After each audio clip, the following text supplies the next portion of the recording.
그러나 바울은 자신을 공격하는 고린도 성도들을 향해 두 통의 편지를 썼습니다. 고린도전서, 고린도후서. 고린도후서 2장 10절 11절에 보면 내가 너희를 용서한다.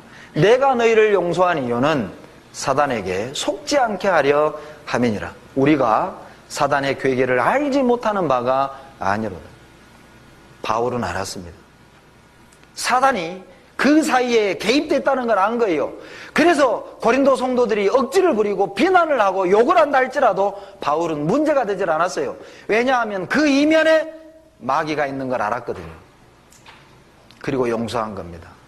속지 않으려고. 여러분, 반드시 우리가 경험하게 될 겁니다. 마치 배가 속력을 내면 낼수록 배에 부딪히는 파도의 세기가 강해지는 것처럼 주님을 위해 살려고 하면 할수록 묘하게도 와서 부딪히는 것들이 참 많다는 거예요. 일하지 않는 사람은 싸울 일도 없습니다. 주님을 향한 열정이 없는 사람은 갈등도 없는 거예요. 그러나 주님을 향한 열정이 있을 때, 주님을 향한 갈망이 있을 때 반드시 갈등도 온다는 거예요. 아마 많은 상처를 받게 될 겁니다. 잘난 척한다는 말도 듣게 될 겁니다. 설친다는 말도 듣게 될 거예요. 주장한다는 말도 듣게 될 겁니다. 제 자매는 육신적이라는 말도 듣게 될 겁니다. 괜찮아요. 그 이면에 마귀의 유혹이 있음을 기억한다면 그것을 들으면서도 즐겁게 섬길 수 있어요. 그게 믿음 아니겠습니까? 그게 그리스도인이죠. 여러분, 이방인과 그리스도인의 차이가 무엇입니까? 이방인은 비난을 받으면 못 참습니다. 그러나 그리스도인은요, 비난을 받으면서도 즐거울 수 있어요. 이방인은 비난받으면 포기합니다. 그러나 우리는 오해를 받으면서도 갈 길은 가는 거예요. 그리스도인이죠. 여러분, 그리스도인입니까? 몇 년 몇 월 며칠 구원받았다고 그리스도인이 되는 게 아니라 그리스도인다운 삶을 살 때 하나님이 그 사람을 그리스도인이라고 인정해 주는 거예요. 행함으로 증명하십시오. 주님이 오시면 우리의 말을 듣는 게 아니라 우리의 삶을 보실 거거든요. 행여라도 우리 가운데 정말 어떤 사람과의 갈등이 있다면 그 대상이 그리스도인이든 이방인이든 가족이든 직장 동료이든 간에 성도이든 간에 갈등이 있다면 기억하십시오. 사단이 곁에 있다는 신호입니다. 빨간불이 들어온 거예요.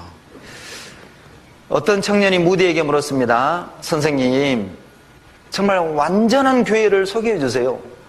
정말 이 교회도 너무 형제자매들끼리 판단하고 정죄하고 잘난 척하고 나 이런 교회 싫어요. 완전한 교회를 소개시켜 주세요. 무디가 대답했습니다. 형제님, 세상에는 완전한 교회가 없습니다. 왜냐하면 완전한 교회가 있다 하더라도 형제가 들어가면 그 교회가 그 즉시 불완전해지니까.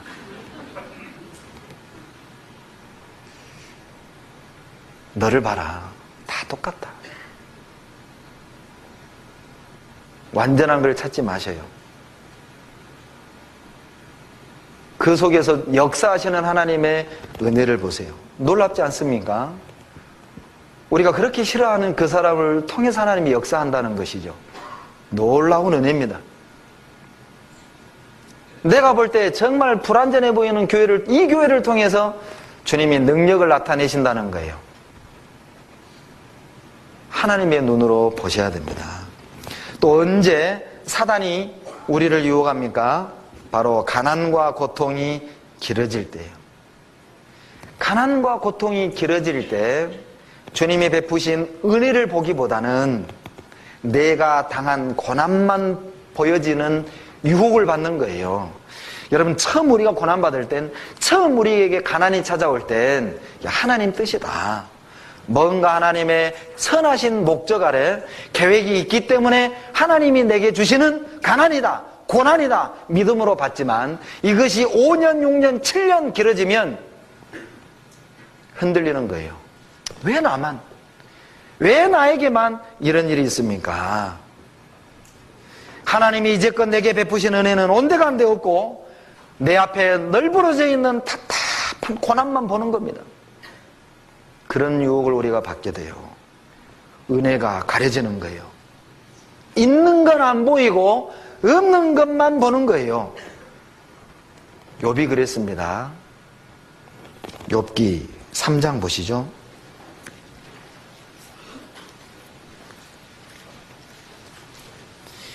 3장 11절. 어찌하여 내 곁에서 죽어나오지 아니하였었던가? 어찌하여 내 어미가 낳을 때에 내가 숨지지 아니하였던가? 어찌하여 무릎이 나를 받았던가? 어찌하여 유방이 나로 빨개했던가? 여러분, 신앙에 문제가 생기면 입에서 자주 튀어나오는 단어가 뭐예요? 어째서? 왜? 경상도 말로 어째 이런 일이? 이게 욥이 이해가 안 되는 거예요. 가난과 고통이 길어질 때 왜? 어째서? 의문이 많아지는 겁니다. 질문이 많아지는 겁니다. 받아들이는 게 아니라 물어보고 싶은 게 많아지는 거예요. 그리고 눈이 가려졌습니다. 여러분, 질문이 많아지고 의심이 많아지면 가려집니다. 뭐가 가려집니까? 내게 주신 은혜는 안 보이고 그 눈이 가려지고 내게 닥친 없는 것만, 고난만 보이게 돼요. 26절을 보시죠. 26절 같이 읽겠습니다. 평강도 없고 안온도 없고 안식도 없고 고난만 임하였구나. 이렇게 바뀌는 겁니다. 구원해 주신 은혜는 온데간데 없습니다. 내게 베풀어 주시는 은혜는 온데간데 없는 거예요. 그리고 없는 것만 보는 거예요. 이것도 없고 저것도 없고 그 유혹에 넘어간 거죠.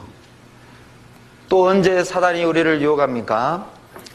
우리에게 주어진 일들이 내 능력 밖의 것이라고 생각이 될 때, 내게 주어진 이 일들이 은혜가 아니라 짐이라고 느껴질 때, 그때 자포자기의 유혹이 와요. 내게 주어진 이 많은 일들, 때로는 봉사도 되겠고요, 때로는 감당하기 힘든 일들,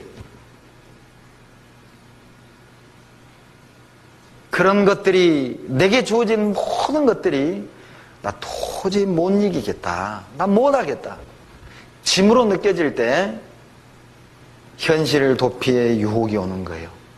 민수기 11장 보시죠. 민수기 11장입니다.